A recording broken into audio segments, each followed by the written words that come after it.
from the heart of Dubai, where tomorrow is being built today, to the world. Welcome to the CTO Show with Mehmet. Here, we redefine technology and reimagine possibilities. With Mehmet, delve into the riveting realms of AI, cybersecurity, and digital technology. Experience the thrilling highs and lows of startups. Immerse yourself in the spirit of entrepreneurship and witness the future of business innovation being written in real time. Now, without further ado, let's tune in and explore the future. Hello and welcome back to a new episode of the CTO Show with Mehmet. Today I'm very pleased joining me, Cheryl Cunningham, CEO of Huro AI. Cheryl, the way I love to do it is I keep it to my guests to introduce themselves. So just tell us a little bit about you, your background, and what you're currently up to. And then we're going to have a very engaging discussion about what you're currently doing at your current company, and then probably discuss a couple of other things as well. So the floor is yours. Well, sounds great, Mehmet. Thank you so much for having me, by the way. My name is Cheryl Cunningham. I'm CEO of Huro AI, and I have been CEO of Huro AI for close to 2 years, a little bit over 2 years now. My vision for Huro when I first founded it was actually quite different than the vision today. And the vision back then was that I wanted to help everyone generate revenue in this new day and age where robotics and AI are the future. And, I was fearful about 5 years ago. I was fearful for everyone that we were all going to lose our jobs to AI, right? And it was because of this fear that I founded Huro. And it was going to allow you to essentially leverage your AI or robotics and lease it out or sell it to other people so that you can generate a monthly income. So 5 years later, I finally made good on my dream of actually building Huro out. And today, what Huro is essentially a full agentic operating system to help entrepreneurs, solopreneurs, SMBs take their vision to success with a full agentic operating system behind them. So imagine essentially an entire company in a box. Wow. I love these stories. Now, Cheryl, out of curiosity, what brought you to the tech industry? Like, what attracted you in the first place? So, Mehmet, if you've seen my background, you probably know that I was in the food industry. In fact, most of my life, I've been in the service industry. And, I'm very much serving sort of attitude and personality, and I love serving. But after 25 years of entrepreneurship in the service industry, I realized that entrepreneurship is a very difficult journey. And what I wanted to do was to help ease that journey for entrepreneurs around the globe. My question at some point around 3 years ago to myself was, if we entrepreneurs are constantly building companies to help other businesses and consumers lead a better life, why can't we build something for ourselves? Why don't we build something to make our lives easier? Entrepreneurs, solopreneurs.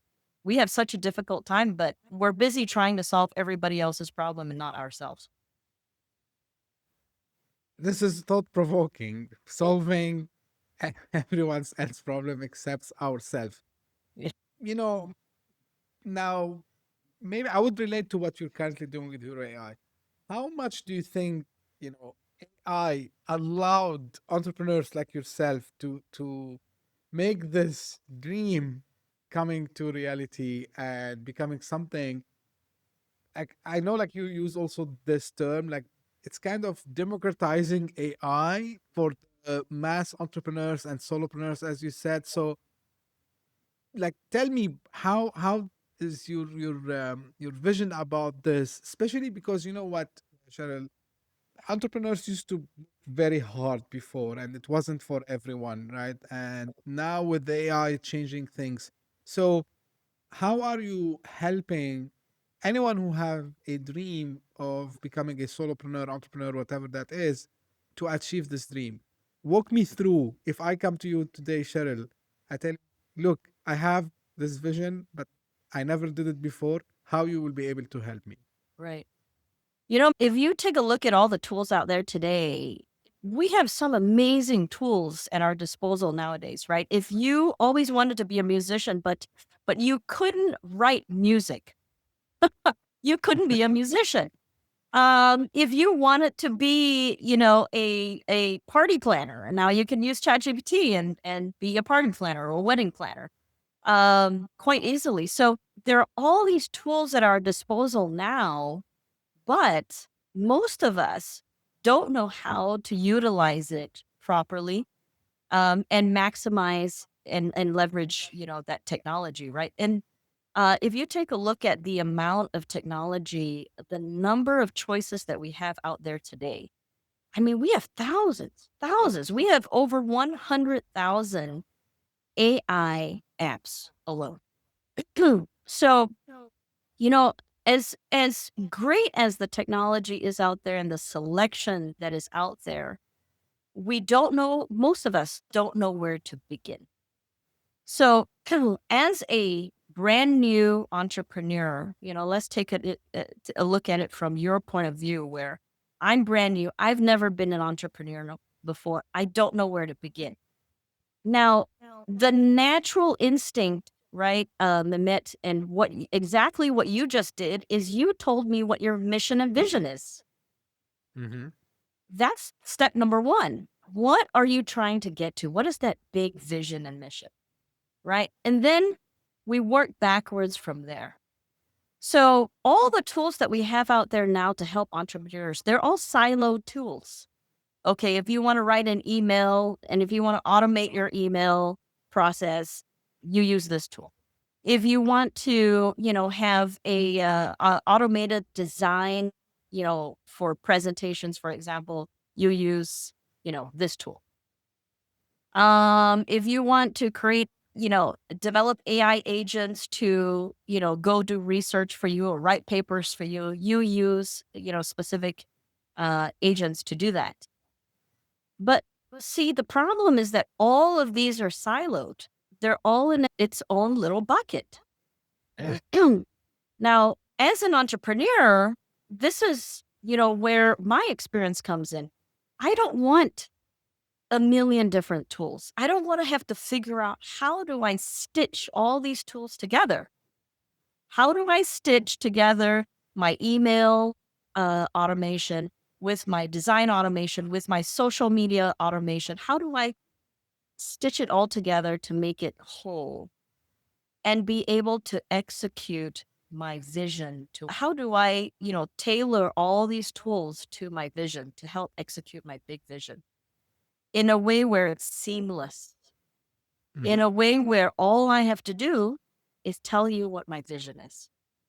And then you can handhold me through the entire process, A through Z, in fine details. Step 1, you do this. Step 2, you do this. Step 3, you do this. Oh, and by the way, for step 1, I'm going to give you all the tools that you need to be able to do that. And let's take it a step further. Instead of just giving you the tools and telling you how to do it, I'm going to go ahead and try and do it for you. Mm-hmm. And how do I know how you like it done? Because I am hyper-personalized to you. So that's what we're offering here, is a hyper-personalized, end-to-end, full agentic operating system that holds your hand from start to finish and actually helps you execute it from start to finish. As a layman, that's the most important piece. As a layman, you no longer need to be able to know how to code. All you need to know how to do is speak your vision, communicate to people like you normally do. And your AI, who we call Gabby, her name is Gabby, Mm-hmm. she's your COO. she's going to be constantly listening. She's learning from you. She's understanding your challenges, your solutions, and she's going to help you execute along the way. And as she executes, if your vision changes, if your journey changes, if you suddenly have a challenge that you have to meet, a new problem, right, that changes your entire journey, she will modify the journey and retailor it to what you need it to be now. Right. So, and we don't have, this kind of a journey mapping tool yet. And that's what, our differentiator really truly is. It's really truly for the layman. It's not just for people who are technically savvy. Got it. Now, you mentioned something about personalization, and I know, this is the core of the AI technology itself, is its ability of understanding our patterns and our desires and our way of thinking. So I would imagine from what you just described, Cheryl, that there will be some onboarding phase. So Gabby, your AI agent, would understand me because I might not able from day one to express exactly the mission and vision. Because yeah, I came to you with this question. I was very clear, but as you said, maybe not everyone would be able to express themselves. So how would you be able also to extract this information, which is, I'm sure 100%, it is embedded within us, but some of us, we don't know how to express it. So, how Gabby gonna come and help me here so it can personalize based on the thing that I have? That's a great question, Mehmet. Most of us have dreams that we've always wanted to pursue, right? Whether it's professionally, whether it's home life, personal life, even your ambitions as a professional working in a large corporation. Most of us have this, idea of where we would like to be in the next year or two. So I would say that's a really great start is have that conversation. What do you want to achieve in your personal life? And I think you'll find that, as you have a conversation with Gabby, once you start talking about, your personal life and, she's asking you lots of really meaningful, deep questions. I think at some point you'll realize that, oh, what I really want to do is this.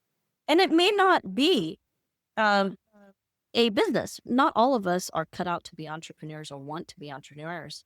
However, there is such a statistics out there right now, um, from Upwork, I believe, that says by 2030, 70% of us are going to be self-employed.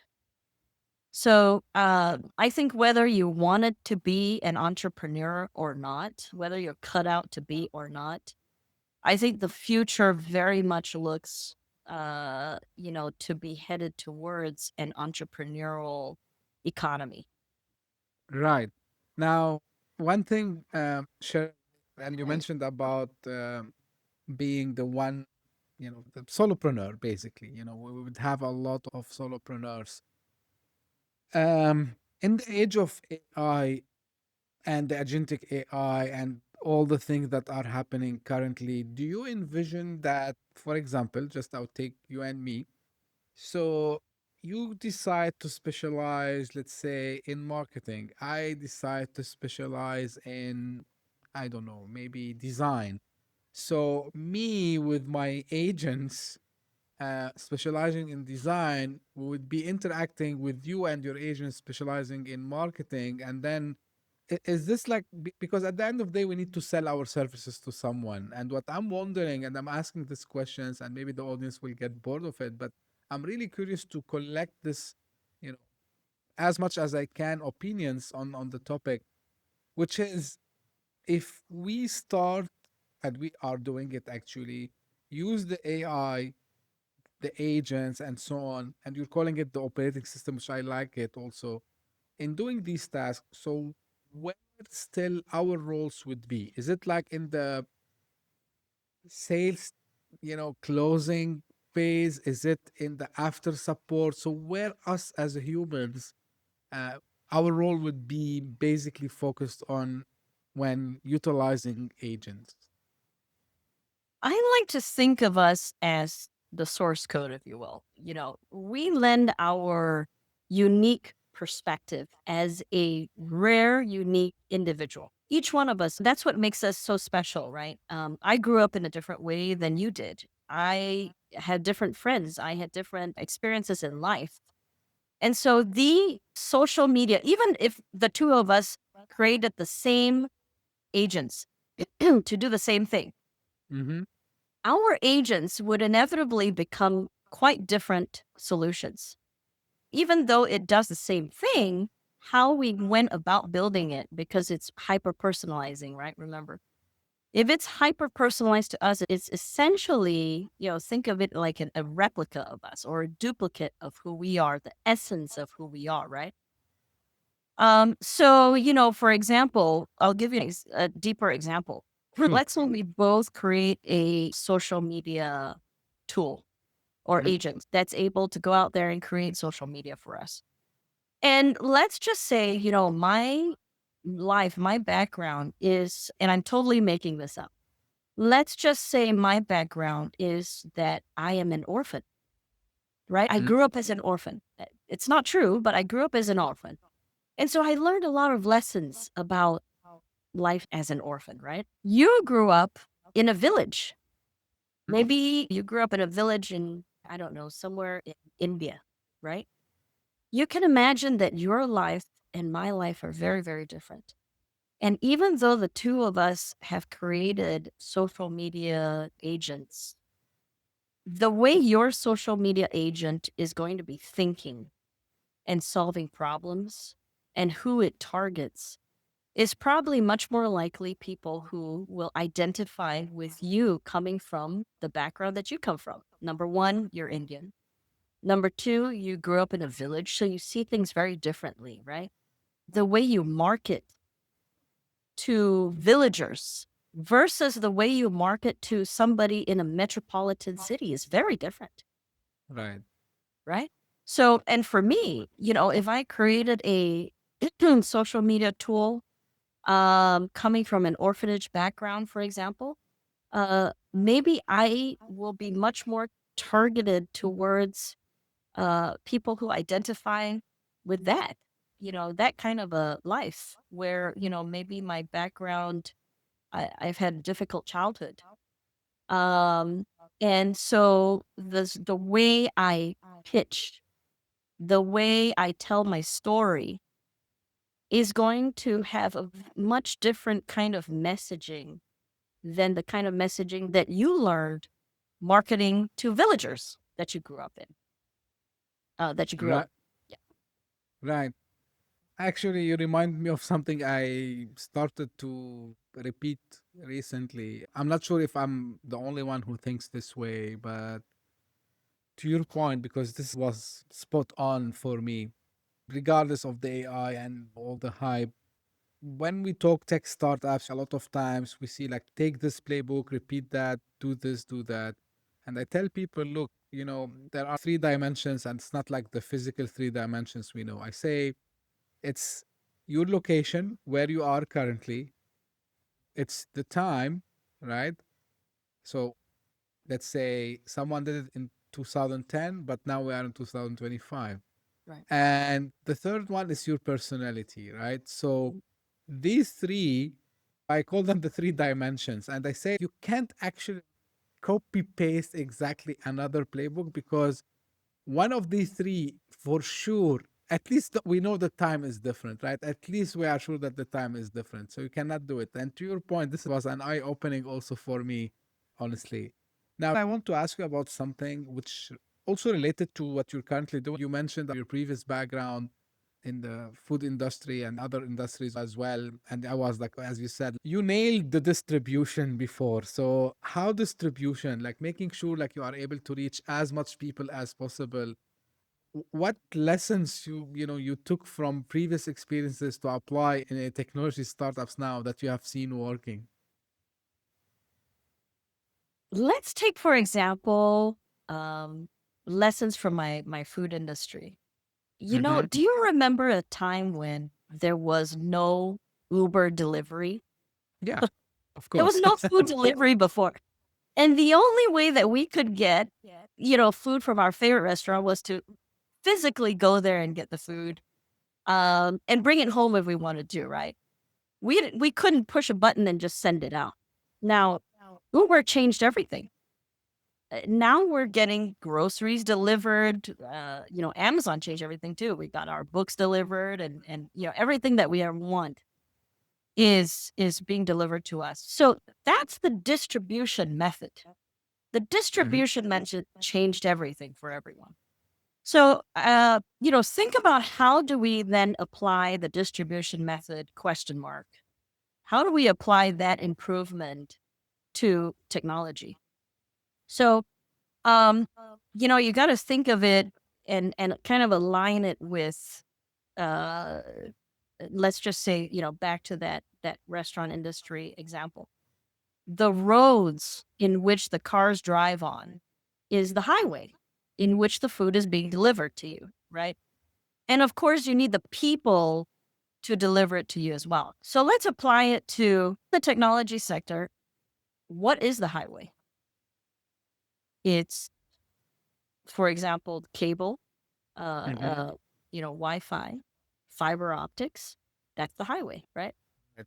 And then the people who deliver it to you, it is potentially the companies that deliver it to you. So your providers, your internet service providers, for example, those are the people that deliver cable TV to you.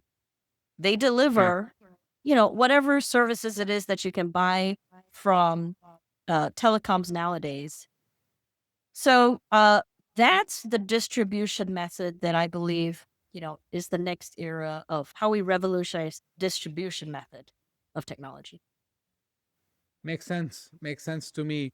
And I think it's becoming easier by the day. And it's becoming also, um, easy to, in a sense, like I'm not saying it's easy, but if you master, what you have or the steps that you have to do and visualize the way how to reach your customers, like indeed it would be going there. Now, one thing also related to what you're doing, and this is, stopped me when I read the bio. Um, so I've seen like you mentioned like, what you're doing currently, it has something to do with quantum and quantum AI. Out of curiosity, where do you envision quantum and quantum AI in the whole, Yeah. industry in a general, and maybe you have a vision also with what you're currently doing at Huro. Uh, uh, so the quantum piece came from almost like an existential problem of the ASI that we think we can develop, right? Mm-hmm. The question off the top of my head immediately, as soon as we started having discussions about this SI that we're developing, the immediate question was, well, isn't there an energy problem in the world today? And our technology is not going to help the energy crisis, it's going to make it worse. Yeah. And, our company, this logo that you see right here is a phoenix. But what you Right. can't really see is actually 4 stars at its beak. If you go onto our Wow. website, HuroAI.com, you'll see tiny little stars that you can't really, you got to really straighten almost. And those 4 stars, there's one big one, which we call the North Star. We are guided by our North Star. That's what that big star means. And then there are 3 smaller stars right around it. And the 3 small stars represent humanity's body, mind, and soul. Mm-hmm. So those 4 stars combined is our promise to humanity that we will take care of humanity's body, mind, and soul in every decision that we make. So then came the question of the ASI, and how are we going to solve the problem, not add to the problem? And number 2, was if we're going to build this ASI that's able to listen to our every single communication, to be able to learn from us, how much data is that going to require? I mean, this is massive, right? Massive amounts of data.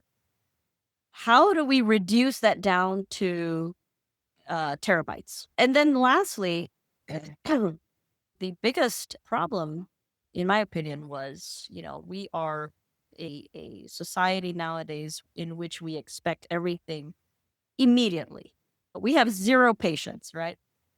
So if I were to ask Gabby, what did I get, Joe Schmo for a Christmas present 10 years ago?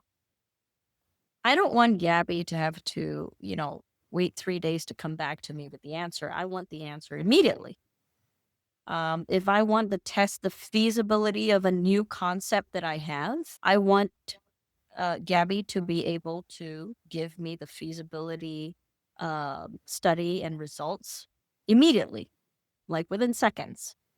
Mm-hmm. So if we are going to have Gabby listen to, say, 10 years of data, which is an insane amount of data, right? How can Gabby sift through 10 years of data plus a world of knowledge, the global knowledge out there, in order to give me the answer that I'm looking for? None of these three problems are possible to solve without quantum. So we went about solving this problem with the idea that quantum is achievable. Now, when we started looking at how achievable quantum actually is, obviously it's not reality at the moment because none of us have a freezer that's able to, store this sub-zero chip, quantum chip. Neither do we have laptops that's able to process, at quantum speed right now.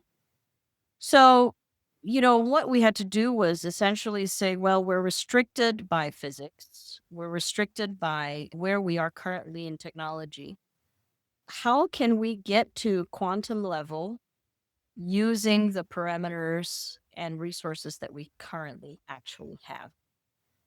And so we were able to actually think outside the box. And the beauty of this is that because we're not quantum scientists, we were able to think and create quantum technology that was not dependent on sub-zero temperatures.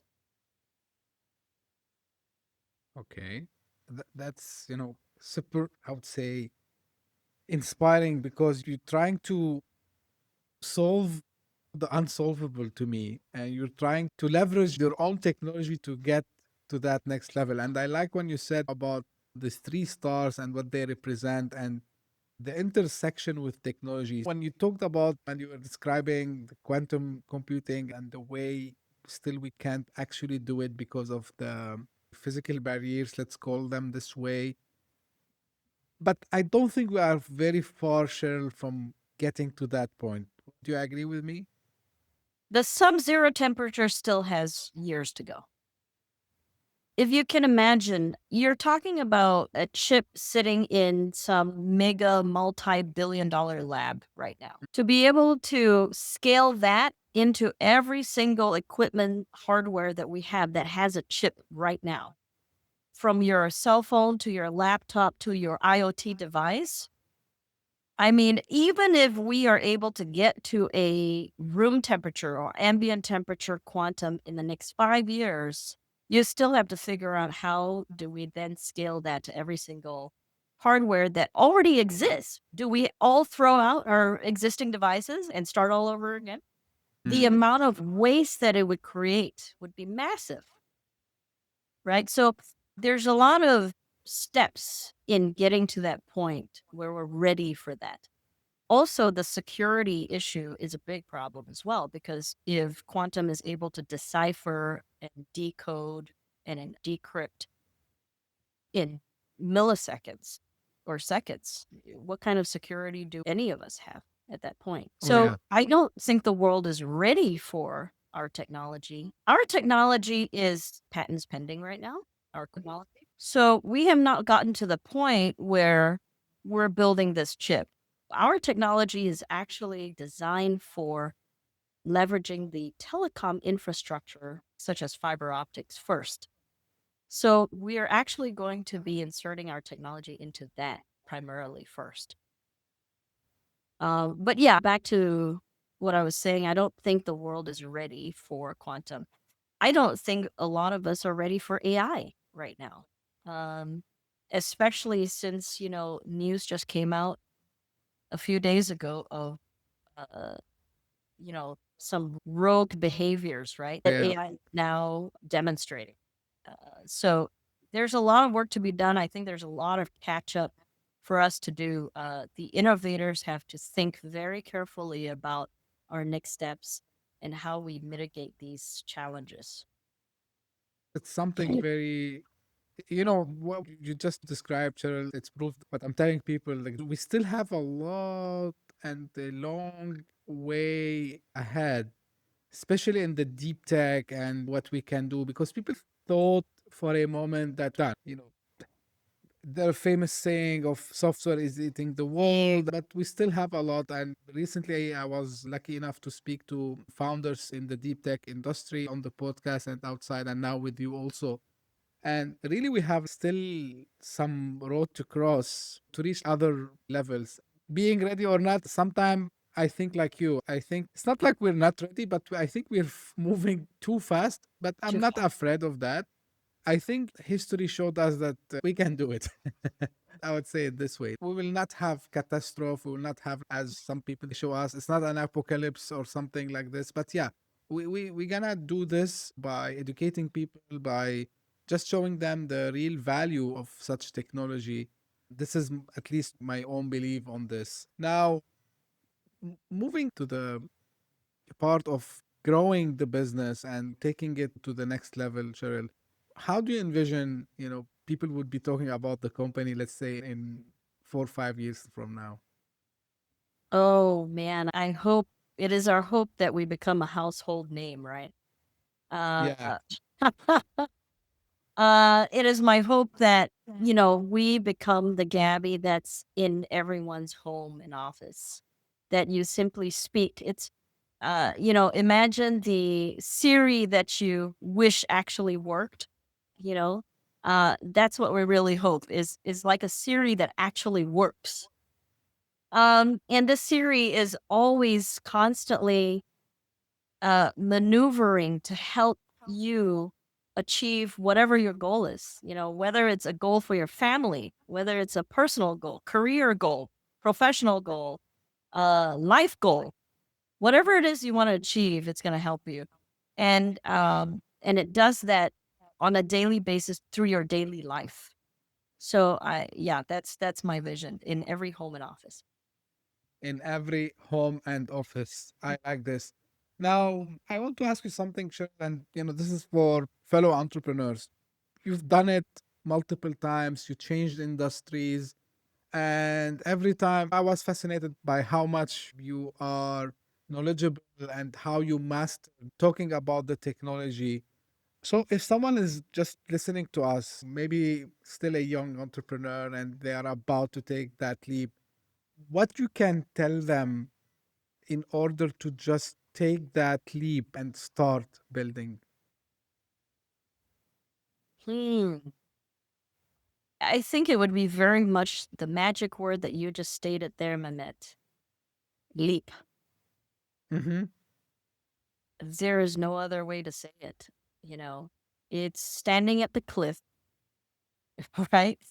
It's standing at the cliff, staring into the abyss. You don't know what you're jumping off into, and you're not going to know. You're never going to know what's coming your way. It's just like having a child. It's the same thing. If you constantly think about having a kid and you don't actually do it, you'll never understand what it's like to be a parent. You'll never understand the challenges that may come to you. And by the way, every child is different, right? Absolutely. Sometimes you get lucky and you get a great kid. And then sometimes you get a really just, you want to pull your hair out and you don't know what to do. And then, you can get that middle of the way kid, right? So a business is very much your child, right? It's very much that case where you jump off the cliff, you don't know what you're going to get. And all you have to do is hope that, you get lucky and these, lucky, opportunities come to you. And when I say lucky, it's not like you don't have to put yourself out there and go make and create that luck. You have to create opportunities in order for you to get lucky, if that makes sense, right? You can't sit at home and suddenly hope that you win the lottery when you never bought a lottery ticket. So you have to make that leap. And now more than ever before, I think are almost headed in a era where you are forced to make that leap. Um, as more and more of us lose our jobs due to AI, as more technologies come out that teach us how to leverage AI in order to achieve our vision, this, nexus of the perfect storm coming together, basically, where you lose your job, but all of a sudden you have all these tools that will help you achieve this grand vision you've always wanted for yourself. Now, it creates this perfect storm where you say, okay, maybe this is the time. And maybe I have to because I just lost my job and I've been trying for the last year or two to get hired. And there's so many, people who are competing for jobs right now that I can't even get, interviews. So if you're in that position where your, bank account is draining Mm-hmm. and you have to survive, what are you going to do? You're forced to become an entrepreneur or solopreneur. So more than ever, I think it's no longer, freedom to choose whether you want to take that leap. I think more than ever, you're going to have to take that leap.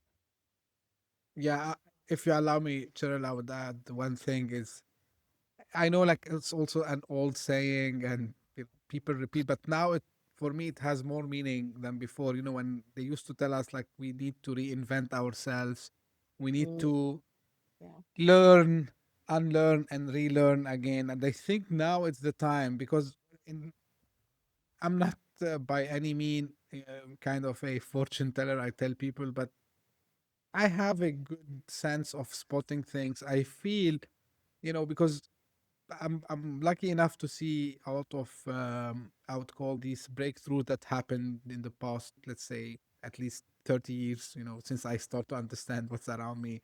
So from the internet to smartphones, and then later on, all the you know digital transformation and all this, and now we have this AI.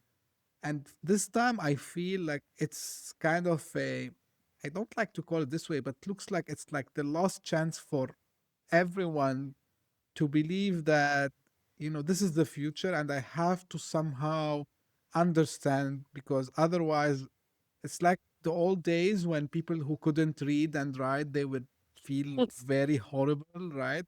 And Yeah. I was listening the stories of my not very far in my ancestors, like just like maybe grandfather and grandmother that who suffered because they couldn't read and write and they felt like we're lost.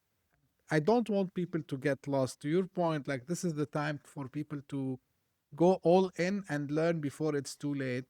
And what I have seen, you're a great example of people who relearn and keep continuously Yeah. educate themselves. And for the people who miss this part and they say, yeah, okay, fine, I will think about it later, these are the same people who complain when there are mass layoffs, when there are like these big events. So it's really inspiring. So as we come close to the end, final things, maybe something you wanted to share I didn't ask you about, and of course, like how people can know more and get in touch.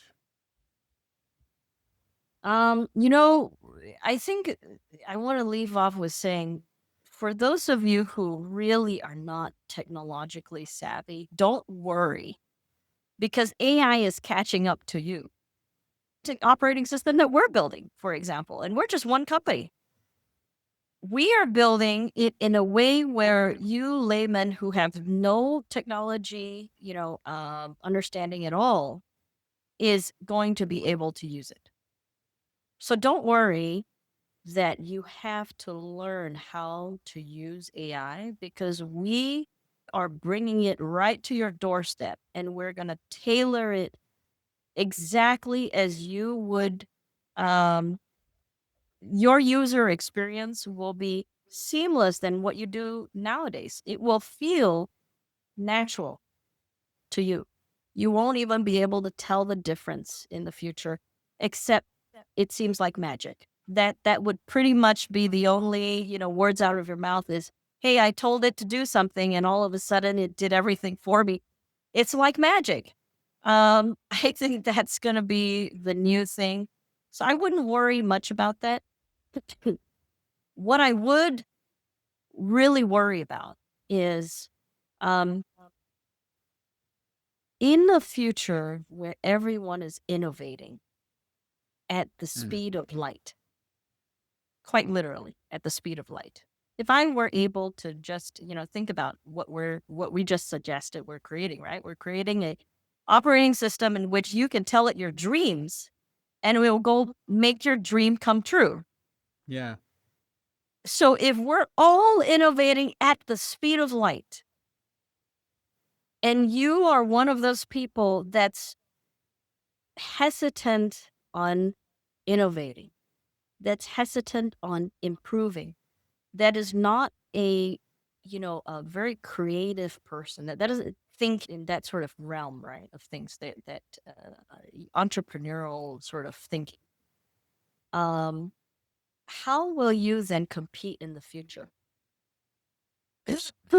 How will you survive? Yeah, I honestly think the question, and I hate to sound, almost putting the fear in people, but I do think it's no longer a question of, can I use technology to further improve my life? I think it is a matter of survival now. And I think, those who are not seriously thinking about this, you really need to, put some serious thought into the fact that your survival and your family's survival is entirely dependent on how innovative you will become in the near future. Right.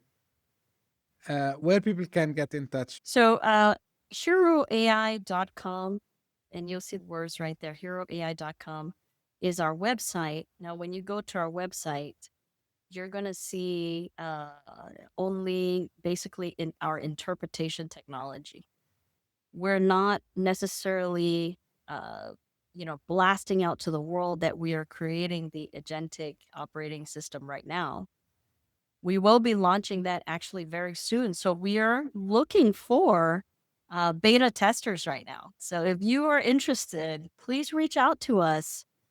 And just simply send us an email on the website. There's contact information on the contact page.